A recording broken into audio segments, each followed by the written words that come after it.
Yep, we're going to jump right on in to talking to Mark Simpson, who is the development manager there at Walter Reed. And Mark, welcome to with Urban Atlantic.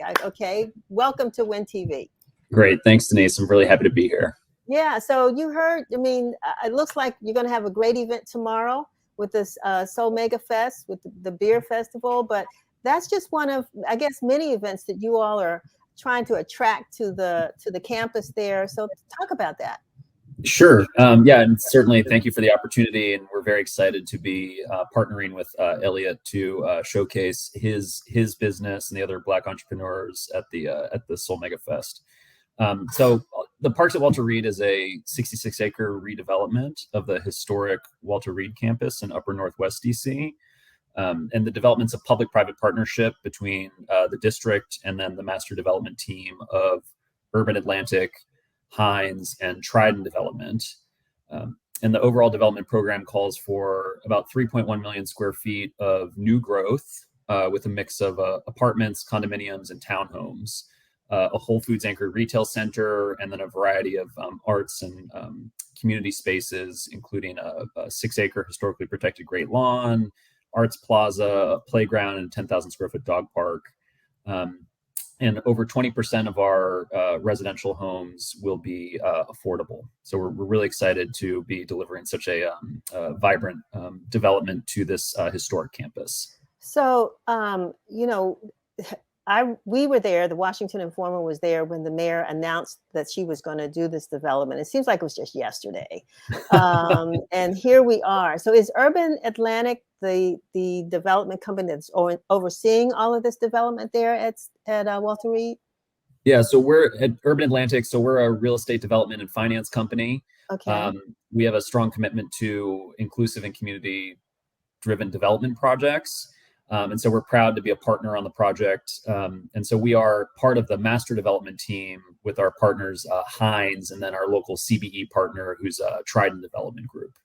And tell me, if you know, Mark, what role did residents in the area, that's in Ward 4, like you said, Upper Georgia Avenue, but what role did residents play in kind of defining what they wanted to see there at Walter Reed? And what are some of the things that really stuck out to you all that said, well, this is what they wanted, this is what we've got to do, besides affordable housing? That's number one. Yeah, no, and we certainly have a strong commitment to affordable housing. So there was a robust planning process that the district actually undertook when the Army made the decision to close the base in the mid-2000s. And so the district led over 100 community meetings and communications with stakeholders, elected officials, and then all of that culminated into the plan for the redevelopment of the campus. And then we, as the master development team, were then selected by the district to realize the master plan. So, our role as the developer is to sort of instrumentalize the plan that the community had put together under the guidance of the district. That's good to know, because residents don't always feel listened to. And so someone comes in, there's this development, and just like St. Elizabeth's, I think about the chapel over here on the St. Elizabeth's campus. I mean, I think they would have had to bulldoze and remove residents if they had not kept that chapel there, because they insisted that it stay. So, when developers listen to the community, I mean, I think you have a more positive and fruitful experience for everybody.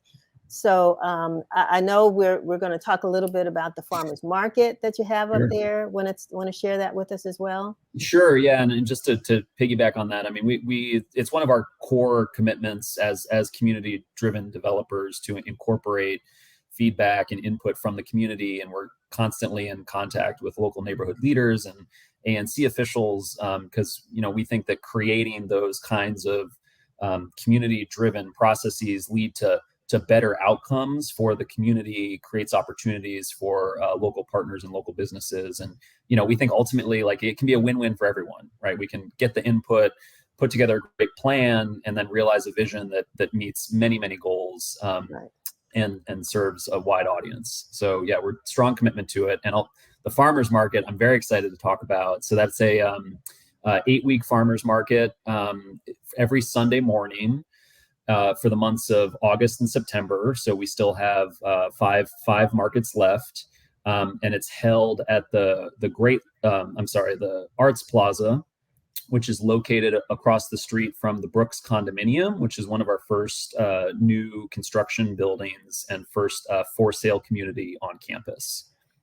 So I know that at a time now when food prices are going out of the roof, but this is a good time for farmers. So I'm sure that you're getting a lot of engagement there on Sunday mornings, I would think. Is that Yeah, correct? absolutely. And Yeah. we have a great mix of vendors, fresh produce, prepared foods, and great partnership with local businesses. So are you all finished? What stage are you in now with the development of Walter Reed? So we're very far along at this point. Hmm. About half of the total development program is either has delivered or is under construction. So planning for this project started in the mid 2000s, and funny enough, we're actually planning for the end of the project now, or the final phases. So we're still a few years off from breaking ground on those final phases, and then they'll take a couple years to complete. But certainly after many years of planning and hard work from our community partners and our development partners, we're looking towards the end. It's very exciting. And so the venue is a place where people can host events like Soul Mega Fest. Can you talk about some of the other events you've had there, or what's coming up? Sure. Yeah. I mean, we are in the middle of our community events calendar. So we this year are planning to host over 100 community arts events, the majority Wow. of which are free. Hmm. Our events started in April and will continue through December. Uh, we'll hold feature jazz nights, movie nights, free exercise classes. Some events that are coming up that I'm really excited to share with the folks who are watching are actually tonight we have a happy hour event on the Arts Plaza, which will feature salsa themed DJs and some free dance lessons. So if anyone's looking to boogie a bit, our next movie night is going to be September 17th, Saturday, September 17th, and that will feature Respect, which is a biopic about Aretha Franklin's career. And then our next large music event is the Down in the Reeds Music Festival, and that's going to feature a wide array of local and national musicians. We'll have food and beverages, community arts, programming, and vendors. You can see the calendar here on the screen, and then also if anyone's interested in learning more, looking at the full calendar, they can go to theparksdc.com/events.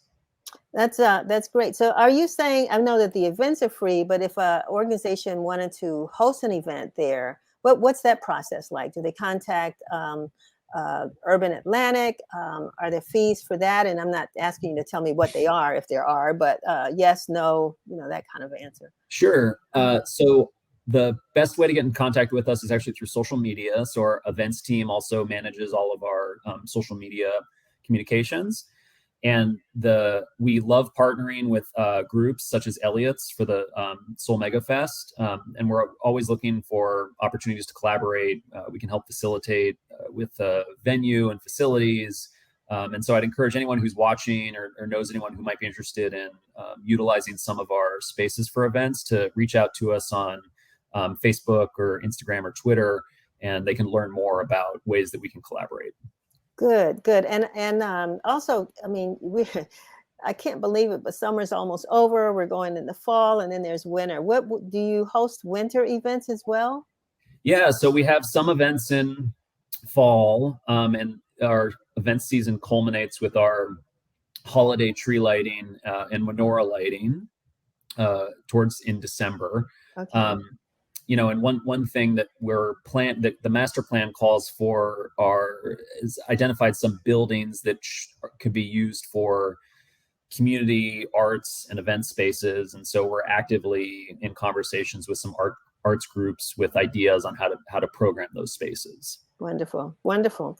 Well, Mark, thank you so very much for being with us. As I tell everybody, you've got a home here at Win TV. So if there's ever anything you want to share with the community about what you're doing for the community up there at Walter Reed, Sure. just reach out. You know how to reach Shevry. and we'd love to have you back to know, what other activities are happening there. So we appreciate you spending this time. Yeah, of course. I'm happy to be here, Denise, and absolutely, I look forward to coming back soon. Thank All you. righty. Thank you. Have a great Soul Mega Fest tomorrow. Yeah, we will. All righty.